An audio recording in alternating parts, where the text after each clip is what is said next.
You know, there's been something about the car community that's been bugging me for a really long time.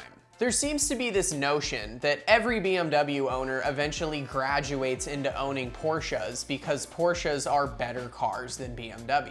But the more that I thought about this, the more that I realized that that makes absolutely no sense whatsoever.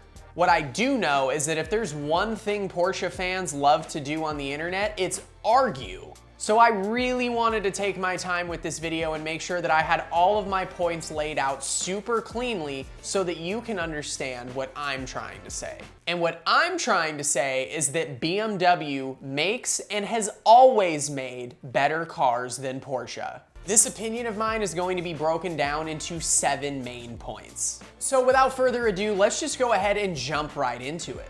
The first point that I want to bring up is drivetrain variability. Now, nobody here is going to sit here and argue and say that Porsche doesn't make great 6-cylinders because they make probably some of the best 6-cylinder engines on the market.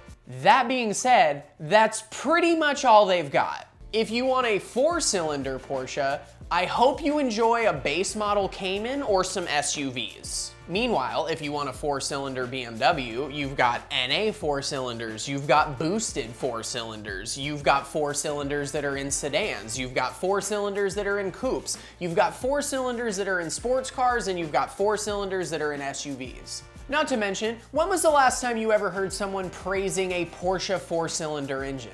Probably never, because it's never happened. Meanwhile, the 4-cylinder in the E30 M3 is regarded as being one of the best NA 4-cylinders of all time. And if you want a 4-cylinder for more of what 4-cylinders are known for, they've got diesel and gas versions of 4-cylinders that are great on fuel economy.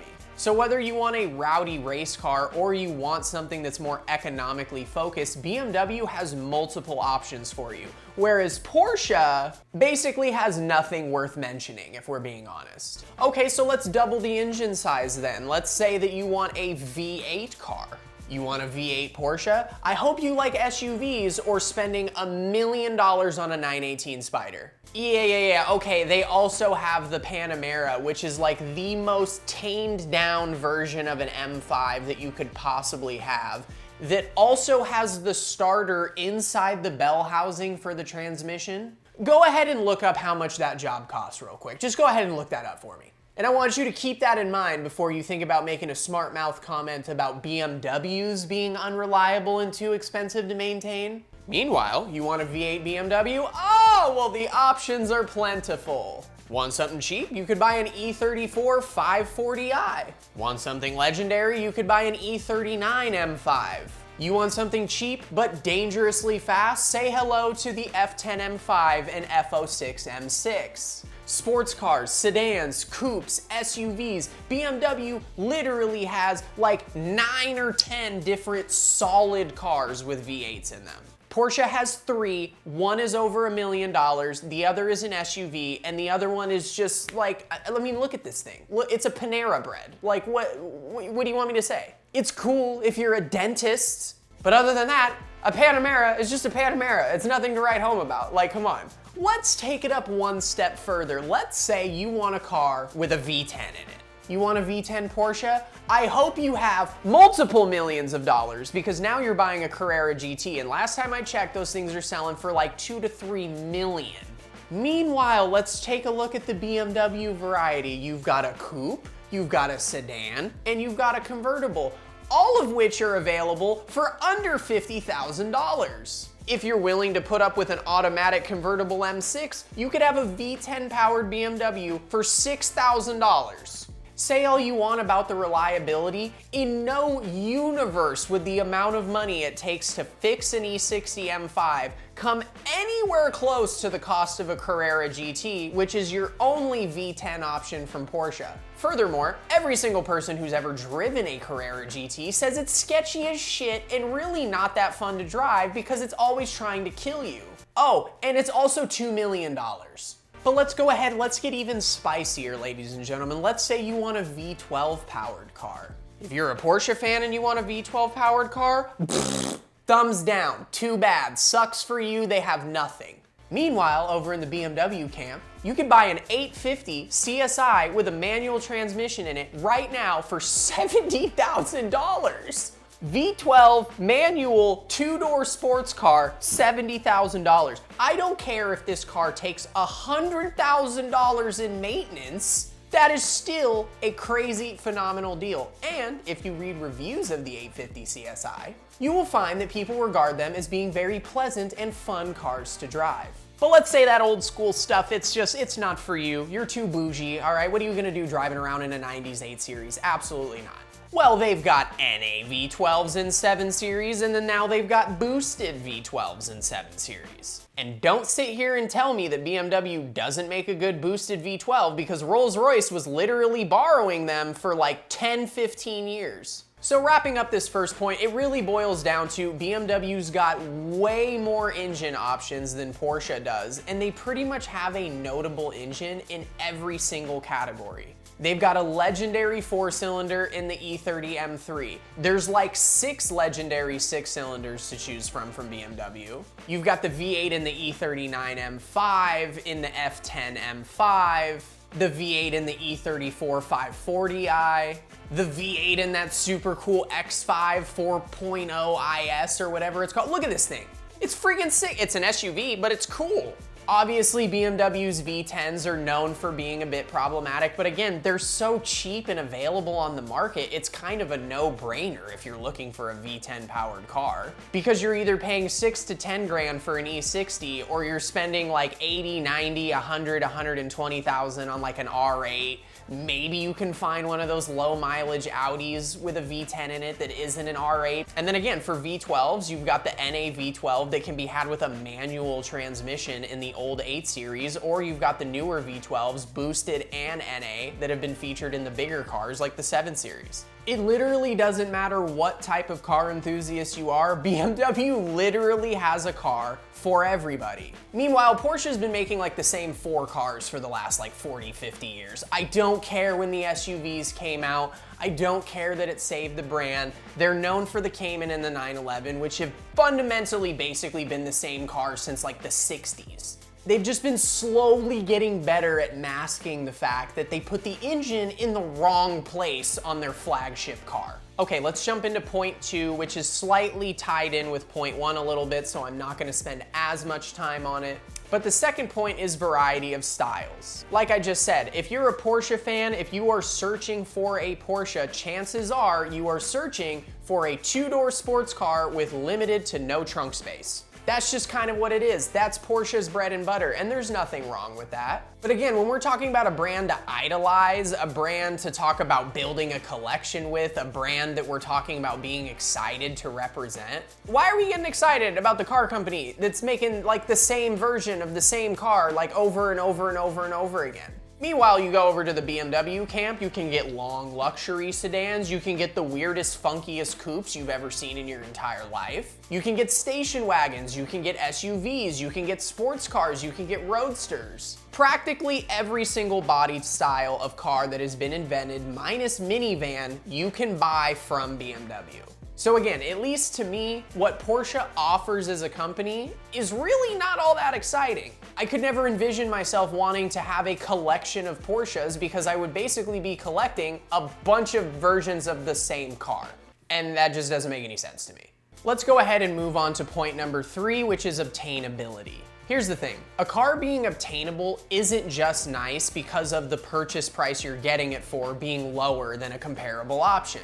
I have seen this both with myself and with other people. The more money you spend on your car, the longer it takes you to save up for your car, the less you are going to want to beat on that car, even if you take it to a track day. Now, with that being said, I want to make this point clear that I will never argue that Porsche makes some of the best, most capable track canyon cars on the market, full stop. That being said, the price in which these cars cost limit most of the owners from actually actually being able to drive them at their full limits. What that means is that the guy who just spent $70, $80, $90,000 on his Carrera or Carrera S is getting gapped by the dude in an E36 M3 because the guy in the E36 M3 spent $20,000 all in with his mods, and the guy with the Porsche spent $70,000 before even getting to sales tax. So yes, on paper, Porsches are faster cars than BMW.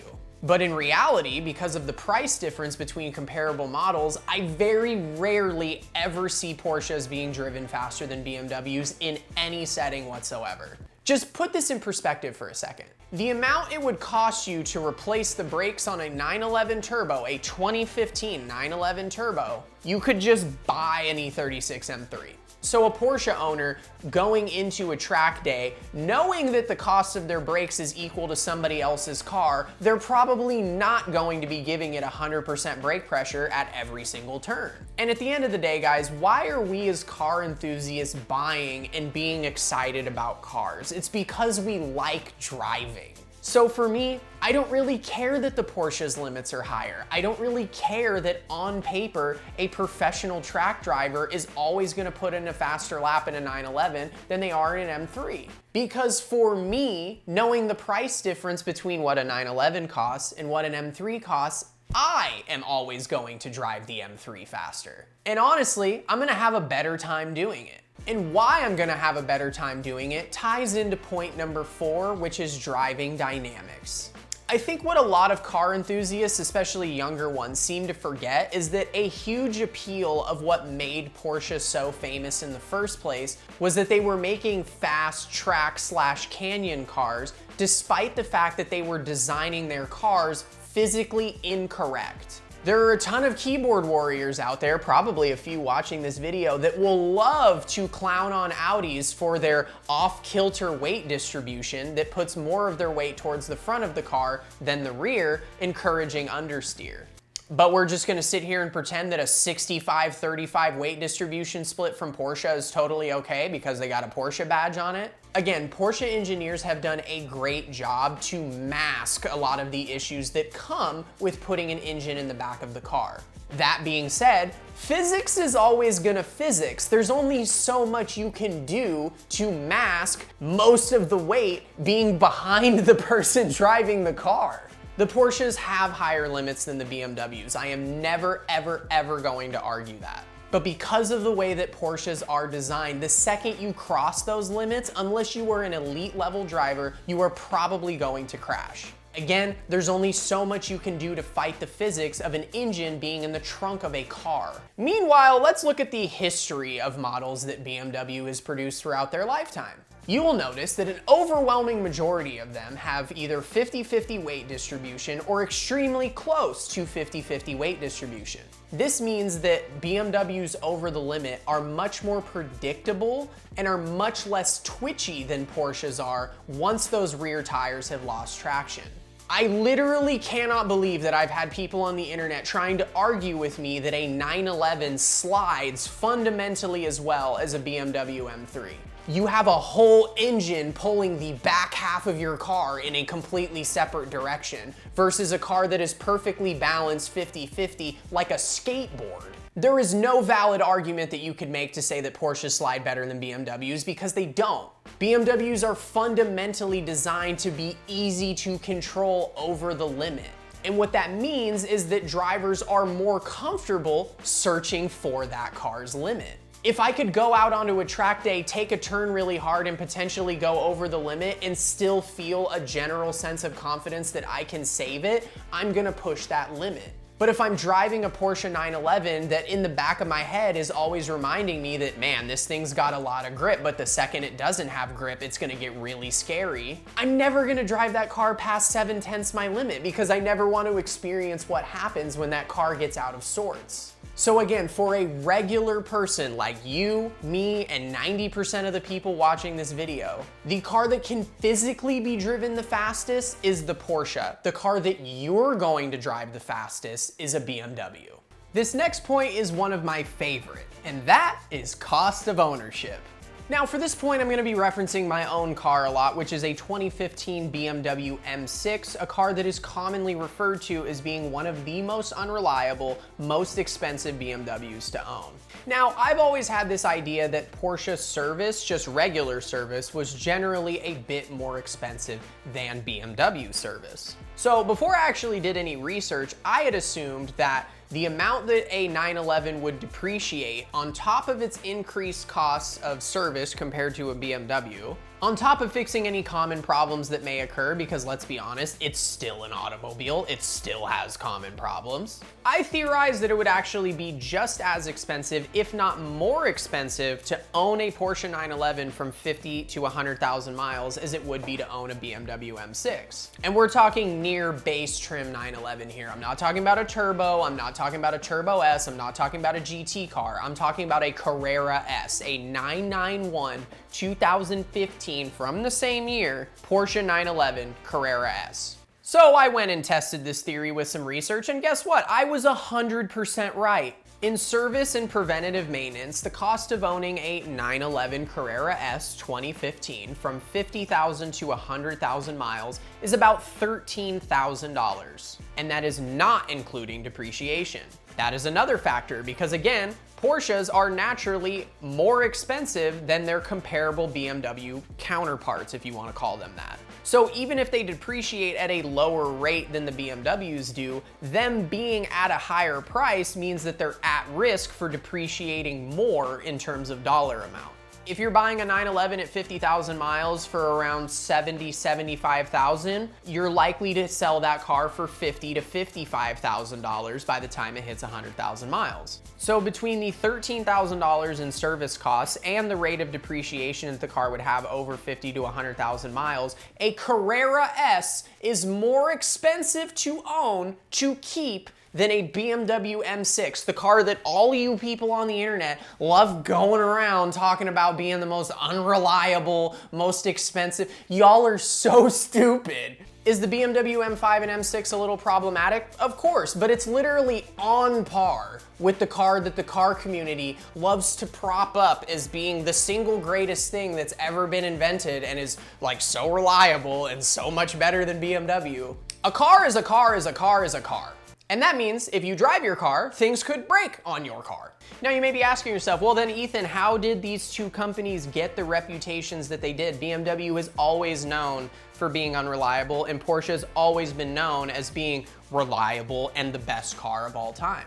It's actually a very simple explanation. If you go on Google right now and you search for 2015 911s of any trim and you try to find one with near or over 100,000 miles, it's basically impossible. Meanwhile, you could search for a G80 M3, the literal most recent generation of M3 that came out, and I guarantee you, the person watching this, within 100 miles of your house, I bet you there are 5 G80 M3s with near or over 90,000 miles. That car just came out. What I'm trying to illustrate is that, simply put, BMW drivers drive their cars and Porsche owners don't usually. Statistically speaking, a majority of Porsche owners do not put high miles on their cars. That's just a fact. So naturally, the car company that has people driving their cars more is going to have more opportunity for people to have complaints about service because those people are also servicing their car more because they're driving it more miles. Simply put, there aren't a lot of Porsche horror stories about reliability concerns because there's not a lot of Porsches out there in general hitting mileage intervals that would allow for these types of issues to happen in the first place. Furthermore, there's also the element that, as we've been discussing throughout this video, Porsches are generally more expensive than BMWs in terms of their sale price. Someone who's spending $70, $80, $90, $100,000 on a car is much less likely to complain about a $5,000 to $10,000 repair compared to somebody who bought a car for 15, 20, 35 grand and is experiencing the same type of repair. Again, the Porsche owner paid more money for the car and is paying the same amount of money for the service, but they receive less of a reputation than the company who's got cheap cars that have issues because cheap cars should be reliable. Now, my next point ties into the mileage discrepancy a little bit, and that is the usability of these two brands of cars. Now, I genuinely believe that the reason why BMWs on average have more miles than Porsches is because BMWs are more fun to drive than Porsches are, and that's why their owners are driving them more. If the Porsches were as fun as everybody is saying they are, why don't you drive them? But see, that actually is the issue with Porsches. Porsches are amazing cars, borderline perfect cars for what they're designed for, but that's exactly the problem. They are designed for a very, very specific type of environment. Porsches require a track or a canyon or a mountain road or an autocross track or something along the sorts to really be able to enjoy that car in the way it was designed to be enjoyed. Even though in your head it might sound like a great idea to buy this super curated car that's gonna be excellent in the mountains, the fact of the matter is most of us adults don't really have time to be going to curated environments very often. It's like, sure, maybe you could do it on the weekends if your weekend isn't stacked up with a bunch of errands and chores. Meanwhile, BMWs are much less focused on being precise scalpel track weapon type of vehicles. BMWs still have a lot of focus on what makes a car a car. See, now I used to be a sports car elitist as well, thinking that everything eventually needs to be a Lotus type car or a 911 type car, but that's just not realistic. The best kind of car is the car that you can take anywhere to all of these errands and chores that you don't want to do, and it allows you to have fun on the way to all these things that you'd rather not be doing. Great, if you've got all the free time in the world and you can always take your super curated car to its super curated environment, that's awesome for you. But for most everybody else, we're stuck driving to work, driving to the grocery store, dropping kids off, dropping pets off, doing all this other stuff. And having a car that's able to do all of those things while also simultaneously being able to, say, burn out through 4 years is awesome.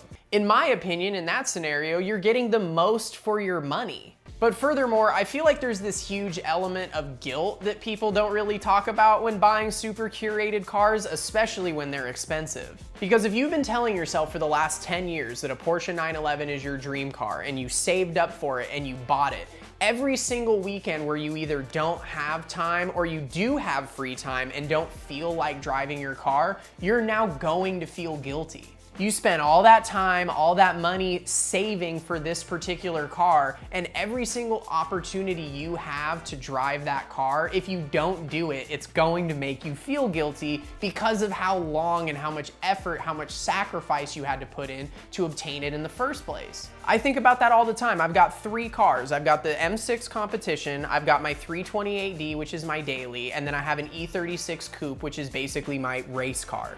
My E36 essentially takes the place of a 911 if I was to have a 911 in my lineup. It's a car I have for curated environments that I have specifically to have fun in. If that was not a $3,000 car, I would have sold that thing months ago, because I wouldn't want to live with the guilt of having this super expensive car that I never drive that's really only useful in 1 or 2 places on the road. It just doesn't make sense to me. At that point, I would rather just have the money. And I think that's something that a lot of you guys that have Porsches as dream cars really need to consider. It's like, is it really worth saving all that money over that much time to have a car that really only likes to be driven in a couple of environments? Or you can buy a car for half the price that's fun everywhere you go and can also fit 5 people comfortably in most cases. To me, that just makes more logical sense. So for the points that I mentioned in this video, this is why I wholeheartedly believe that BMW makes better cars than Porsche does. You've got more variety, both with engine types and body styles of car. The cars are more obtainable, which ultimately makes them easier and more comfortable to drive hard, which is the entire point of buying a car enthusiast focused car in the first place.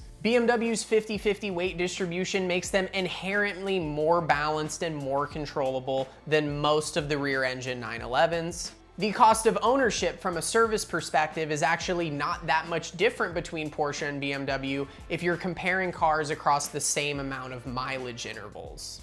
A near base model 911 being driven from 50 to 100,000 miles is going to cost their owner about as much money in service as somebody who owns a 2015 BMW M6 from 50 to 100,000 miles. And lastly, BMWs are just more usable. Yes, Porsches are excellent cars in the environments that they've been curated to be excellent in. But in all other environments, they leave a lot to be desired, which is concerning considering how much more expensive Porsches are to purchase than BMWs. BMWs have the space and amenities that you need while also delivering the performance that puts a smile on your face while you're on the way to go do a real world task. In a perfect world where nobody's got responsibilities and nobody has to drive to work and they could just spend their time driving the roads they want to and going to the tracks that they want to, sure, Porsches are the best cars in the world. But in reality, where people have errands and chores and responsibilities and things that they are forced to use a car for,